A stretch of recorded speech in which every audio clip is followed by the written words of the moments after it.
Pozdravljeni! V tem posnetku vam bomo tutorji razložili koncept košarice dobrin, indeksov, bruto domačega proizvoda in z vami izračunali računsko nalogo. Pa začnimo pri košarici dobrin.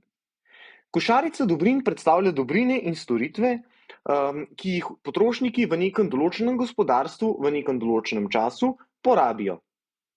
Prek košarice dobrin lahko spremljamo, koliko moramo za nek določen izbor dobrin in storitev plačati ob nekem določenem času. Posredno lahko prek košarice dobrin ugotovimo, ali je v gospodarstvu med različnimi obdobji prišlo do inflacije ali deflacije, torej do spremembe cen. Poglejmo si prvi primer. V prvem primeru za isto košarico dobrin v naslednjem letu plačamo isto vsoto denarja kot v baznem letu. Pri tem ni prišlo do nobene spremembe v ravni cen, zato ni prišlo ne do inflacije, ne do deflacije. V drugem primeru za isto košarico dobrin kot v baznem letu, se pravi kot na začetku, torej moramo za isto košarico dobrin plačati višji znesek. Torej za 5 evrov moramo plačati več denarja. To pomeni, da je v gospodarstvu prišlo do inflacije oziroma dviga splošne ravni cen. Poznamo pa še tretji primer, in sicer, da se cene v nekem gospodarstvu znižajo. V tem primeru za isto košarico dobrin kot v začetku odštejemo manj denarja, zato rečemo, da je prišlo do deflacije, torej izpusta splošne ravni cen. Pri inflaciji poznamo en pomemben koncept, ki mu rečemo bazno leto. Bazno leto je dejansko neko leto, ki ga izberemo kot osnovo, s katero primerjamo ostala druga leta. To je ponavadi gre za neko prvo leto v določeni seriji, pri čemer temu letu določimo arbitrarno vrednost 100. Torej, v baznem letu neki košarici dobrin, torej ne glede na njeno vrednost, pripišemo vrednost 100. Košarico iz baznega leta pa nato primerjamo s košaricami iz sledečih oziroma prejšnjih let, zato da ugotovimo, ali je prišlo do inflacije ali deflacije. Ob tem smo trčili na pomemben koncept inflacije oziroma deflacije. Kaj pa dejansko predstavlja inflacija oziroma deflacija? Inflacija oziroma deflacija predstavlja spremembo splošne ravni cen. Pri tem to spremembo splošne ravni cen merimo v procentih in pri tem moram poudariti, da gre tukaj dejansko za neko razliko v ravni cen, torej gre lahko za ali dvig, v tem primeru govorimo o inflaciji, ali spust splošne ravni cen, v tem primeru govorimo o deflaciji. Pri tem pa se pojavi vprašanje, kaj je razlika med inflacijo na eni strani in pa indeksi cen na drugi strani. Indeksi cen dejansko predstavljajo neko relativno raven cen, torej to cene iz sledečih let primerjamo z baznim letom, torej na primer splošno raven cen iz leta X, pri čemer je X na primer naslednje leto glede na bazno leto, primerjamo z baznim letom in pomnožimo krat 100, zato ker je pač indeks cen indeks, torej na kratko vrednost oziroma ceno za košarico dobrin v sledečem letu primerjamo s ceno za košarico dobrin v baznem letu in pri tem izvemo, ali je prišlo do inflacije oziroma deflacije. Torej, s pomočjo indeksa cen dejansko lahko računamo inflacijo ali deflacijo. V bistvu postopek je sledeč, torej vzamemo indeks cen glede na zgornjo formulo, izračunamo, kakšen je indeks cen v posameznem letu, torej tukaj imamo primer, da je indeks cen 100, in iz tega lahko sklepamo, da je prišlo do 0% inflacije oziroma deflacije, torej ni prišlo do spremembe v ravni cen. Če pa je indeks cen višji od 100, na primer 110, lahko sklepamo, da je prišlo do takšne spremembe cen, za kolikor je indeks cen višji od 100. Prav tako pa vemo, da če je indeks nižji od 100, je prišlo do, se pravi, inflacije minus 10%, negativni inflaciji oziroma v primeru, da je sprememba ravni cen negativna, pa v bistvu govorimo o deflaciji. Torej, v tem primeru, v zadnjem primeru, ko je vrednost indeksa cen 90, govorimo o deflaciji v višini 10%. Inflacija in deflacija, indeks cen in podobni koncepti nam pomagajo pri razumevanju bruto domačega proizvoda. Bruto domači proizvod dejansko pove, koliko določeno gospodarstvo proizvede v nekem določenem obdobju. Pri tem ločimo dve možnosti. Poznamo nominalni bruto domači proizvod in pa realni bruto domači proizvod, ki predstavljata različne stvari. Torej, najprej se osredotočimo na nominalni bruto domači proizvod. Nominalni bruto domači proizvod je bruto domači proizvod merjen v tekočih cenah. To pomeni, da se pravi bruto domači proizvod izmerimo v cenah tistega leta. To pomeni, da je ta meritev dejansko nezanesljiva, zlasti če želimo bruto domači proizvod primerjati z vrednostmi iz ostalih let, saj lahko zaradi inflacije oziroma deflacije pride do drugačnega rezultata in lahko pride do iluzije, da je prišlo do rasti, gospodarske rasti ali pa gospodarskega padca, ki pa je povzročen zgolj zaradi spremembe v ravni cen. Primer za tako spremembo bi bil, da na primer gospodarstvo v letu 2021 pridela 5 koles, ki jih proda po ceni 100 evrov. Torej, bruto domači proizvod tega obdobja bo 500 evrov. Po drugi strani pa lahko v letu 2022 naredimo zgolj 3 kolesa, ki jih prodamo po ceni 200 evrov, kar pomeni, da je nominalni bruto domači proizvod tega obdobja 600 evrov. Torej, čeprav se je dejansko proizvod, se pravi produktivnost gospodarstva, znižala, se pravi proizvedli smo 2 kolesi manj, pa se zdi na podlagi nominalnega bruto domačega proizvoda, da smo dejansko proizvedli več. Zato pa ekonomisti veliko raje uporabljamo realni bruto domači proizvod. Realni bruto domači proizvod dobimo iz nominalnega bruto domačega proizvoda, tako da v bistvu iz izmeritev nominalnega bruto domačega proizvoda izločimo vpliv spremembe cen. Torej, realni bruto domači proizvod je torej merjen v stalnih cenah, pri čemer moramo določiti bazno leto, koncept baznega leta smo spoznali prej, in pa izračunati, ali je prišlo do inflacije ali deflacije. Torej, se pravi, ta vpliv, izločitev vpliva spremembe cen, pa dosežemo tako, da v primeru inflacije, se pravi, nominalni bruto domači proizvod deflacioniramo, v primeru deflacije v obdobju pa nominalni bruto domači proizvod obdobja inflacioniramo. Tako dejansko dobimo bolj zanesljive podatke, zato je realni bruto domači proizvod bolj zanesljiv pokazatelj spremembe produktivnosti gospodarstva skozi leta. Torej, bolj zanesljiv pokazatelj spremembe bruto domačega proizvoda skozi leta. To je vse o teoretičnem ozadju. V nadaljevanju posnetka pa bomo skupaj izračunali še eno računsko nalogo. Kot primer računske naloge vzemimo sledečo nalogo. Za potrebo naloge torej vzemimo neko košarico dobrin, in sicer 2 štruci kruha, 1 paket sira, 1 arašidovo maslo, 5 gramov nutele in pa manikuro v letu 2021. Za to košarico dobrin v letu 2021 zapravimo 20 evrov. Leta 2022 pa nas iste dobrine, se pravi ista košarica dobrin, stane 22 evrov. Najprej izpišemo vse podatke, ki jih lahko razberemo iz besedila naloge. To so cena košarice dobrin v letu 2021 je 20 evrov, Cena košarice dobrin v letu 2022 pa je 22 evrov. Nato preberimo prvo vprašanje. Ali je prišlo do inflacije ali do deflacije? Za to vprašanje moramo najprej vedeti, kaj je inflacija in kaj je deflacija.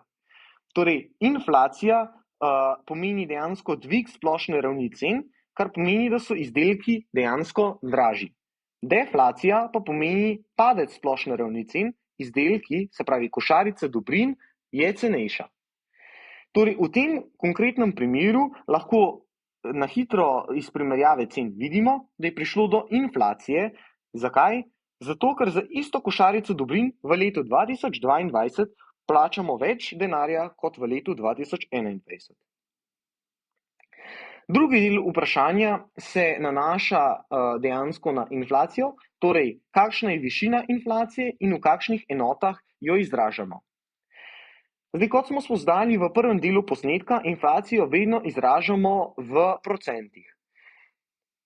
Za višino inflacije pa dejansko uporabimo sledečo formulo. Inflacijo izračunamo s tem, da najprej določimo neko določeno bazno leto. V našem primeru gre za leto 2021. Nato primerjamo, se pravi, izračunamo relativno spremembo cen med letom 2021 in letom 2022. To izračunamo po sledeči formuli. Cene iz leta 2022 minus cene iz leta 2021, vlomljeno s cene iz leta 2021, krat 100%, zato da dobimo enoto procenti, in na to ustavimo podatke, torej 22 minus 20 skozi 20 krat 100% je enako 10%. Profesorica na izpitu vedno zahteva odgovor z besedami, zato zapišemo še odgovor. Višina inflacije je 10%. Nato se sprehodimo na drugo podvprašanje v tej nalogi. V letu 2021 je nominalni bruto domači proizvod enak 500. V letu 2022 je nominalni bruto domači proizvod enak 450. Kakšen je realni bruto domači proizvod leta 2022, če za bazno leto vzamemo leto 2021? Kakšen je potem realni bruto domači proizvod leta 2021? Kot na začetku najprej izpišemo podatke. Torej, podatki so sledeči. Inflacijo lahko dejansko pripišemo iz prejšnje naloge, torej prišlo je do 10% inflacije. Cena košarice v letu 2021 je 20 evrov, cena košarice v letu 2022 je 22 evrov, nominalni bruto domači proizvod prvega obdobja, torej obdobja v letu 2021 je 500, nominalni bruto domači proizvod leta 2022 pa je 450. Za računanje realnega bruto domačega proizvoda v letu 2022 vzamemo sledečo formulo. Realni bruto domači proizvod je nominalni bruto domači proizvod deljeno z indeksom cen krat 100. Iz tega v to enačbo lahko vstavimo sledeče podatke, torej za realni bruto domači proizvod leta 2022 uporabimo nominalni bruto domači proizvod, se opravičujem, tukaj je prišlo do napake, nominalni bruto domači proizvod leta 2022 in ga delimo z indeksom cen ter pomnožimo 100. Na tem mestu bi se ustavil za sekundo in ponovno ponovil, kaj je indeks cen. Indeks oziroma kako ga izračunamo. Indeks cen izračunamo z ulomkom splošna raven cen v letu X deljeno splošna raven cen v baznem letu krat 100. Torej, lahko rečemo, da gre tukaj za našo košarico dobrin iz leta 2022 deljeno z vrednostjo košarice dobrin v letu 2021, pri čemer je leto 2021 bazno leto, krat 100. Torej, 22 deljeno z 20 krat 100 je 110.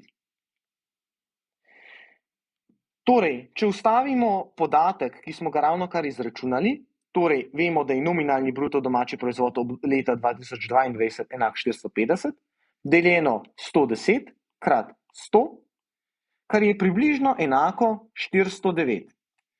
Ponovno zapišemo realni bruto domači proizvod, obdobje 2022 je enak 409. Naloga pa nas sprašuje še po realnem bruto domačem proizvodu leta 2021. Pri tem uporabimo isto formulo in postopek kot zgoraj, torej realni bruto domači proizvod je nominalni bruto domači proizvod istega obdobja skozi vrednostjo indeksa cen krat 100.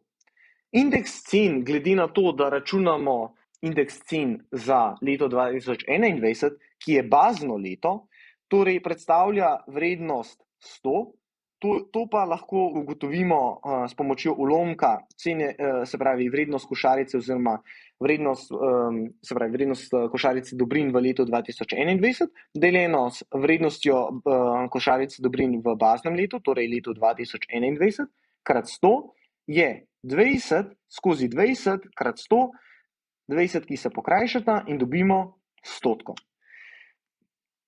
Kot rečeno, profesorica na izpitu zahteva odgovor, zato sem ga tudi zapisal. Torej, realni bruto domači proizvod leta 2022 je enak 409, leta 2021 pa je ta realni bruto domači proizvod enak 450. Če kot bazno leto vzamemo leto 2021. To nalogo pa lahko dodatno razširimo z računanjem gospodarske rasti. Najprej spoznajmo koncept gospodarske rasti. Gospodarska rast je prikazatelj tega, kako se produktivnost nekega gospodarstva spreminja iz obdobja v obdobje. Gospodarsko rast vedno merimo v procentih in pa za njeno računanje vedno uporabimo realni bruto domači proizvod. Formula za gospodarsko rast pa je sledeča.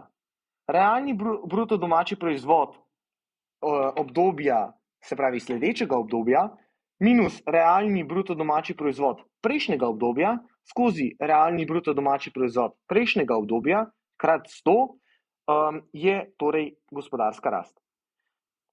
Pri tem oznaka T pomeni, da gre za neko prejšnje obdobje oziroma prejšnje leto oziroma bazno leto, T plus 1 pa pomeni, da je, se pravi, T plus 1 pa predstavlja sledeče leto. Se pravi, lahko bi rekli, da gre za, na primer, leto 2021 in pa na to leto 2022, ki je dejansko 2021 plus 1. No, pa se osredotočimo na reševanje naloge.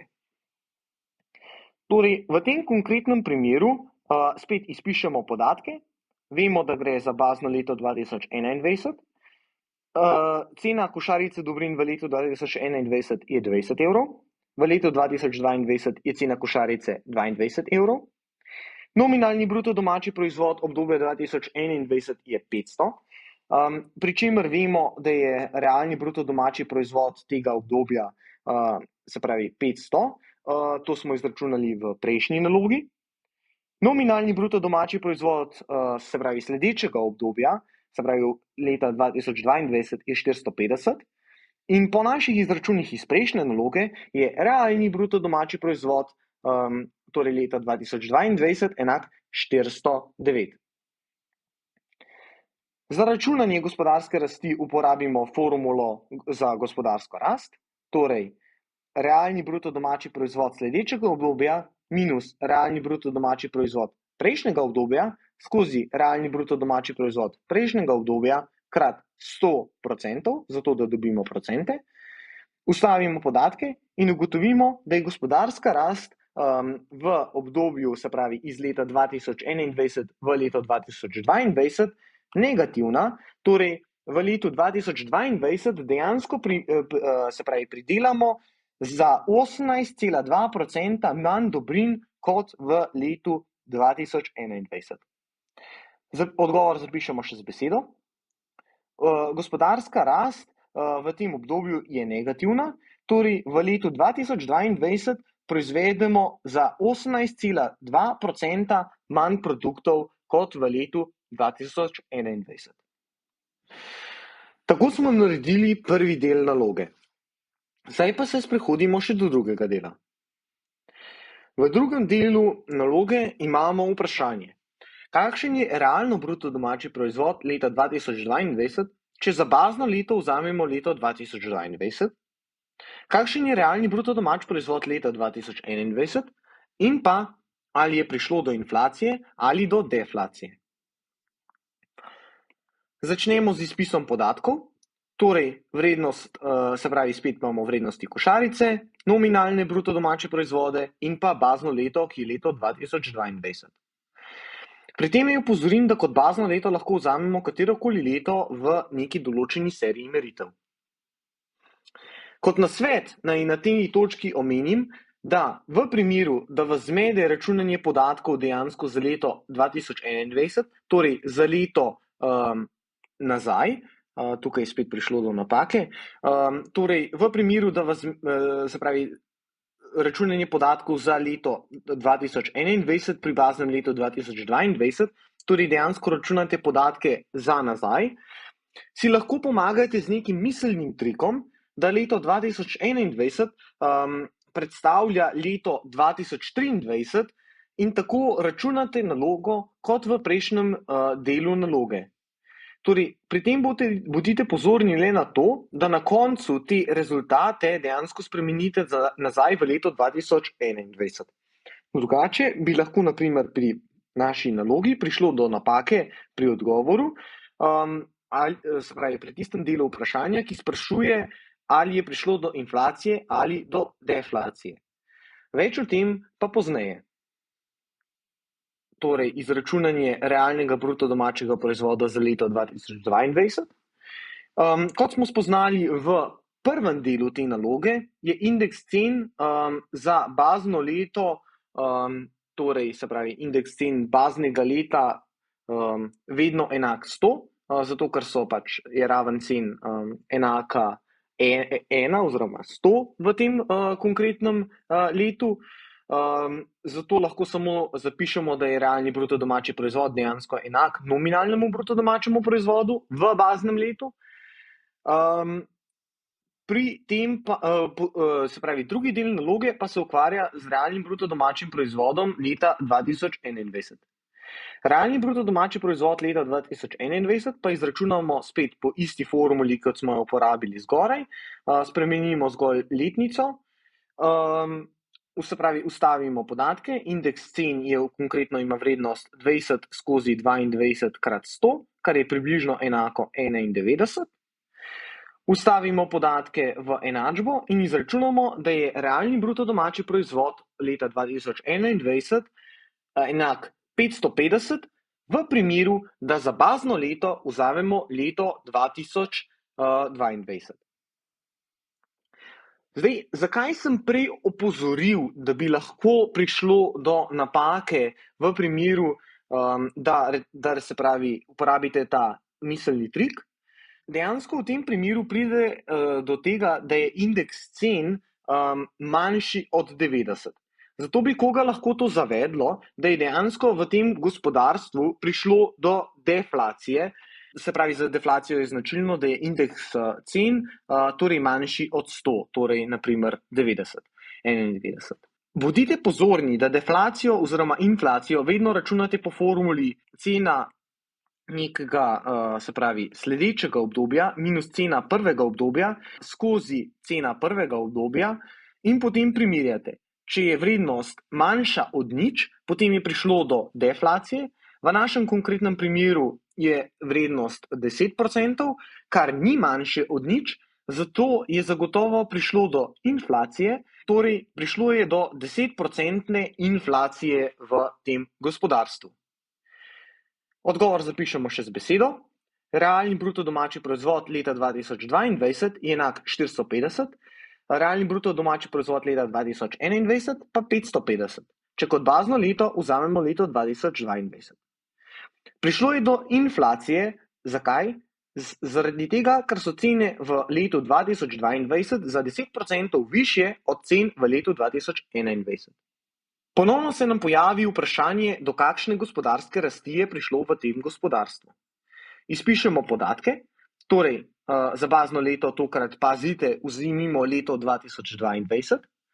Zato je pomembno, da zapišete, da je realni bruto domači proizvod obdobja 2021 enak 550, realni bruto domači proizvod leta 2022 pa enak 450. Nato uporabite formulo, ki smo jo spoznali zgoraj, se pravi, gospodarska rast je enaka realni bruto domači proizvod, se pravi obdobja 2022 minus realni bruto domači proizvod obdobja 2021 skozi obdobje, se pravi skozi bruto domači proizvod leta 2021 krat 100%. Torej, ustavimo podatke in ugotovimo, da je prišlo do gospodarske rasti minus 18,2%. To je isti rezultat, ki smo ga dobili zgoraj. To vam prikaže, da ne glede na to, katero leto vzamete za bazno leto, boste vedno dobili enak rezultat za gospodarsko rast. Tukaj je zelo plastičen prikaz uporabnosti realnega bruto domačega proizvoda, saj bi v nasprotnem primeru, se pravi, če bi vzeli nominalni bruto domači proizvod, prišli do drugačne gospodarske rasti. Torej, poraba realnega bruto domačega proizvoda nam omogoča, da ne glede na bazno leto dobimo enake rezultate za gospodarsko rast. Rezultate zapišemo še z besedo. V tem primeru je odgovor popolnoma enak odgovoru v prvem delu naloge. Pa se sprehodimo še na zadnji del naloge. Torej, če vzamemo podatke zgoraj, ali lahko izračunamo implicitni inflator oziroma deflator v letu 2022 z baznim letom 2021. Implicitni inflator oziroma deflator ponavadi v bistvu uporabimo za primerjavo torej nominalnega bruto domačega proizvoda določenega obdobja z realnim bruto domačim proizvodom tega istega obdobja. Torej, formula za implicitni deflator oziroma inflator je nominalni bruto domači proizvod skozi realni bruto domači proizvod krat 100. Pri čemer morata biti nominalni bruto domači proizvod in realni bruto domači proizvod iz istega leta. Torej, poimenovanje, ali gre za implicitni inflator ali deflator, je odvisno od vrednosti tega indeksa. Torej, o implicitnem deflatorju govorimo v primeru, da je vrednost indeksa nižja od 100, se pravi, da je prišlo do deflacije. O implicitnem inflatorju pa govorimo v primeru, da je vrednost indeksa višja od 100, torej je prišlo do inflacije. Pa izračunajmo, pa rešimo nalogo. Ponovno izpišemo podatke, za bazno leto vzamemo leto 2021, zato se sprehodimo zgor za podatke za realni bruto domači proizvod leta 2021 in leta 2022. Nato pa izračunamo implicitni inflator oziroma deflator po formuli nominalni bruto domači proizvod tega obdobja skozi realni bruto domači proizvod istega obdobja krat 100, ustavimo podatke in izračunamo, da je vrednost indeksa 110. Po prejšnjem kriteriju, torej, da o implicitnem inflatorju govorimo v primeru, da je vrednost indeksa višja od 100, tukaj govorimo o implicitnem inflatorju. Odgovor, se pravi, odgovor na vprašanje pa zapišemo še z besedo. Implicitni inflator v letu 2021 je 110. Tako, rešili smo celotno nalogo. Najlepše se vam zahvaljujem za vašo pozornost. Upam, da vam je reševanje koristilo. V primeru dodatnih vprašanj se prosim obrnite na profesorico, asistentko ali nas tutorje. Naročite se na prihodnje objave in pa všečkajte posnetek, vkolikor vam je posnetek pomagal pri razumevanju snovi. Pri tem pa naj vas opozorim, da so vse pravice tako na posnetku kot tudi na nalogi pridržane. Hvala.